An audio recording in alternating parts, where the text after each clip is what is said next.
I didn't expect it to be as emotional for me. I was walking the floor yesterday, and what kind of came over me was a sense of like community and seeing how happy I could get emotional thinking about it. How happy everybody was to be here and like to celebrate their fandoms and to find community within that, and people from all walks of life, all places, all colors. It was amazing to see, and not to mention how dope the cosplays are too, and to like cosplay with pride and to be able to compliment people and say, "Damn, it looks great! I know who you're cosplaying as." So I loved it, and I've never experienced anything like this in my life. Comic-Con is unlike anything I've seen. It's been on my bucket list to go to Comic-Con since I was 9, and to be here now walking the carpet next to Mark Hamill is a really cool life moment. Yeah, look, it's thinking like who would sign up for this, right? And I think that it comes out of a place of necessity in some ways for these boys in the dystopian world that they're living in. And Stebbins has a very unique reason for joining the Long Walk, something that I don't want to necessarily spoil for fans, but fans of the book will have been aware.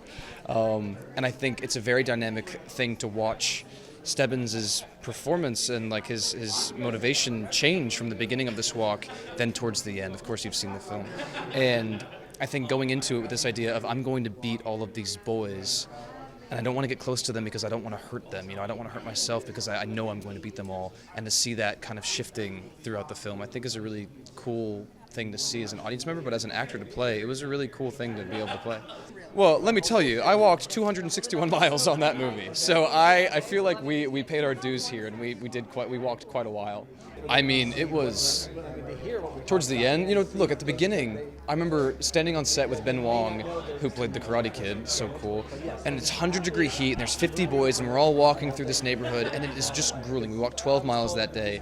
I remember after our first take, Ben turned to me and he goes, "What on earth did we get ourselves into?" And so it was hard at the beginning because you're breaking your feet and you're getting these blisters going and you break these shoes in, but then towards the end of the production I felt like I could walk forever. In some ways I feel like we're trauma bonded because of this experience that we had, and to wake up every day, some days our call time would be 3 in the morning, right? And to wake up at 3 in the morning and know that we've got a long walk ahead of us and to be there together, I think built a lot of team spirit amongst these boys, and I'm so grateful for the time that we shared together because I really do care for them and I really respect these boys. I mean, Stephen King is a legend, right? We all know The Shining, we all know Carrie, we all know Misery, like Stand By Me, The Green Mile. He is a legend. He's a living legend. And to be able to bring an iconic Stephen King character to life in his lifetime is one of the greatest honors of my life. Not only to mention like a fan favorite character as Stebbins, he had to approve all of our castings, and so to know that he gave his blessing to be able to, for me to play Stebbins was really meaningful to me. Hunger Games is what made me want to become an actor.